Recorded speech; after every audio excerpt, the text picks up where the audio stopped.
Many Canadians are turning their full attention to the election campaign. The Easter break is behind them. Passover ends tomorrow, and this is the relative calm before the royal wedding takes over.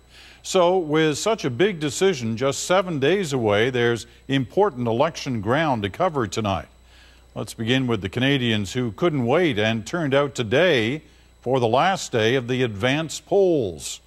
Our Ian Hanomansing went to find out what was top of mind as they cast their ballots. Ian. Peter, at this building and many others across the country, thousands of Canadians made today voting day. At this East Vancouver Community Centre, they were lined up when the polls opened at noon with a clear sense of what they were voting for. Economy is obviously number one. There are many issues. One is health. There is a lot of cutback in the health. She's not the only voter weighing lots of issues. In Vancouver and across the country, many said their single X reflects lots of priorities. I think it's family and economy that's important, and I think that we need to have a functional government, that all the parties can work together. Do we need a majority government or returning consecutive minorities? The economy, healthcare, daycare are all issues. I think first democracy, the second point is the economy. Environment was a big issue, and social services, I think, were a big issue as well. Healthcare, retirement. The two things, I guess, that I was most concerned about is the political deadlock that our country seems to be in, and most importantly for me, the environment. Though some of the voters at this advance poll in Toronto say they have made this a single-issue election. My issue is foreign policy. That's fine. Yeah. You know, so why foreign policy? I'm a very proud Zionist and supporter of the state of Israel. Healthcare is really my main issue. I work in healthcare and I have elderly grandparents, and so that's always one key thing that I look at. I'm voting for a party that I think represents more my concerns as a global citizen. Lots of issues, but one consistent message from many of the people we spoke to today. Voting matters. And at a time when Election Day turnouts keep dropping, people here actually seemed excited about casting a ballot. You know, all my friends are voting. There's issues that are important to them. People are debating topics on Facebook and other sites. So I think that general kind of push and that show that, you know, there are people, young people voting. It's important to vote. You know, if you're complaining about change, get out and vote. You know, that's the only way to do it. Nothing else works. The votes that are being cast today won't be counted, of course, for another week, but there is another tally we're expecting as early as tomorrow evening. The number of people who voted in the advance polls, and that may be an indication of the kind of turnout we can expect next Monday. Peter? All right, Ian, thank you. Well, much of what happened on the hustings today had to do with one guy, Jack Layton. It was evident in where the other leaders took their campaigns. But up first tonight, Layton, who also chose strategically. He started in St. John, a Conservative riding that's in a tight race with the Liberals. He moved on to Gatineau, a Quebec riding many believe could go NDP Monday. With his newfound popularity, though, comes greater scrutiny. Rosemary Barton is covering the Layton campaign. Jack Layton doesn't look like a man under pressure and scrutiny. In fact, he's making light of it all with his rendition of Hit the Road, Jack. I always play it before someone else does. But Layton isn't going anywhere. He's actually jumping at the chance that is now before him. We're all in this together. We've got 7 days left. And he's doing his best to fend off more aggressive and detailed questions about his platform. For instance, the NDP wants to implement a cap-and-trade system to reduce greenhouse gas emissions in the first year of government. They say it would generate $3.6 billion in revenue. We're very optimistic that it can be implemented in a timely way. Working with states in the United States, looking at other examples. We have expertise in Montreal all set up to go. The money would then be used to pay for the NDP's Green Plan, including an eco-retrofit program and a green job creation tax credit.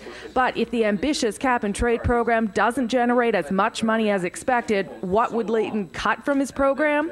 If the revenue doesn't come in quite as fast as projected, well, then we'll have to analyze how we pace the various introduction of programs. It's not all that complicated. Layton was asked the question more than once, and he never gave a detailed answer. On one point, though, he was crystal clear. When asked if a vote for the NDP could help the Conservatives get their majority. You know, this is what Canadians have been told for so many years, that they don't have any choice. You can only choose one of two parties. But Canadians, I think, are reacting to that, and they're saying, wait a second, we do have a choice. Perhaps to make that choice even clearer to the province that seems to be listening, Layton wrapped up his day with a rally for his candidate here in Gatineau. He moves on to Montreal for more events there tomorrow. Peter. All right, Rosemary, thanks very much. Rosemary Barton. So, about those numbers Layton uses when talking about funding his plan. He's optimistic, but are they realistic? We asked our reality check reporter Amanda Lang to take a closer look. I will fund more doctors and nurses. I will strengthen your pension. Together we can do this. But how will he pay for it? A big chunk of the money for the programs the NDP promises, $5.9 billion in year one, comes from raising corporate taxes back to 19.5% from the current 16.5%. But experts note higher corporate taxes could decrease money going to Ottawa. If taxes are increased, the corporations, the large corporations, are going to change their behavior, and they're going to change it by income shifting to other countries. In other words, some companies could leave the country. And there is the $2 billion a year from ending fossil fuel subsidies, tax breaks for oil and gas firms to encourage development of the oil sands. Identifying that money is easy enough, but analysts suggest that could reduce corporate profit and therefore the amount of corporate tax paid, once again producing lower revenue for the government. Corporations are run by people, and people change their behavior in response to decisions made by other people towards them. The NDP says $1 billion is to be found by cracking down on tax havens, a number that will double in year two and eventually triple. But while Revenue Canada has already identified billions in taxes offshore, retrieving any of it is a complicated business. I suspect if you're able to do anything, it would probably be a few years down the road before you would actually see any of that tax money actually flowing into government coffers. But the most serious gap in Jack Layton's platform is that cap-and-trade system for carbon emissions, something that doesn't exist yet, but that the NDP party platform suggests will raise $3.6 billion. That's a figure that's impossible to verify. And as you heard, Jack Layton is already backing away from that amount. Amanda Lang, CBC News, Toronto. We mentioned the other campaigns were moved by the recent surge in support for the NDP. Stephen Harper, for example, started his day in Sault Ste. Marie, Ontario, a riding held by the NDP where the Conservatives came second in 2008. He moved on to Windsor, where the NDP holds both seats. Still, Harper told supporters he's confident of victory next Monday night. And while Gilles Duceppe kept up his message, vote Bloc to block a Conservative majority, Duceppe also focused on Jack Layton. Duceppe spent the day in two ridings that should be safe Bloc Québécois territories, St. Lambert and Laval. But the Bloc appears to be losing ground to the NDP in both. And so, as Lynn Robson tells us, Duceppe called up some high-profile help. At least that was the plan. The sovereignist warhorse was a bit unsteady on his feet today. So is the party Jacques Parizeau came to support. The hope, of course, is that Parizeau can rally the troops. He tried. He used arguments that served him well before. Quebec doesn't need Ottawa, he says, and we want our taxes back. The party faithful approve. But does Parizeau help or hurt the Bloc at this point with other voters? Might confirm many Quebecers in their view that the Bloc is passé, that they're still concerned about things that happened 20 years or 30 years ago. And another sign of campaign trouble. The events planned this critical week for party leader Gilles Duceppe. A visit to a greenhouse, no chance to meet and sway voters here. Bonjour, bonjour. And a safe visit to a seniors' residence. Duceppe's major event, talking to party loyalists. There he launched his strongest appeal yet to Quebec nationalists. Tout redevienne enfin possible. Merci. Anything is possible once Quebec is sovereign, he told them. But sovereignty as a message likely won't win new support and even turns off some old Bloc supporters. That's not going to have an impact on my vote. Always sovereignty is not always a good thing, you know. There's an expression here, sauver les meubles, save the furniture or salvage what you can. So now the Bloc is trying to save some of the ridings north and south of Montreal. But given the small, low-energy events and polls showing the Bloc is losing ground, it seems that the furniture may be in trouble. Lynn Robson, CBC News, Montreal.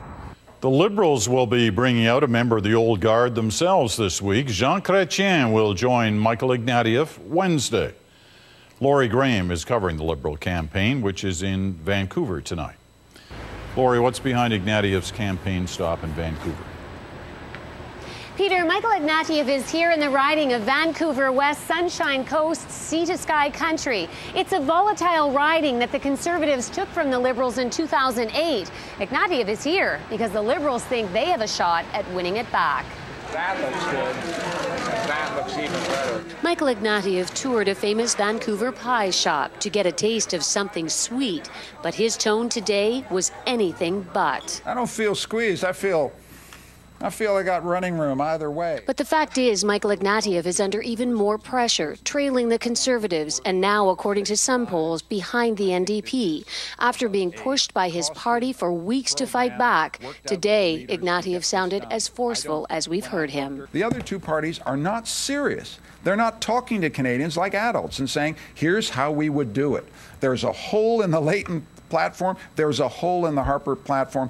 This thing holds water. Harper and Layton. Double-barreled attack continued in this new Liberal ad, which shows Stephen Harper and Jack Layton on a loonie, suggesting they are two sides of one coin. You deserve a lot better. In the ad, the Liberals accuse Harper and Layton of teaming up in 2005 to kill the Liberals' national child care plan. Jack Layton votes with Stephen Harper to bring down the Liberal government. Thanks, Jack. That's what that ad is saying. You know, and people need to remember that. But we shall continue to deliver. Stephen Harper held a rather subdued news conference, seemingly uninterested in leveling any major attacks, appearing to have already moved past Election Day. We will have a session this spring to complete the vital business that is sitting before Parliament right now. The government will continue its business beginning Tuesday. When Michael Ignatieff started this campaign, he was focused on one opponent. Now he has two, and the ridings he chooses to visit this week could reveal who he sees as his main rival. Peter? All right, Laurie, thanks very much. Laurie Graham.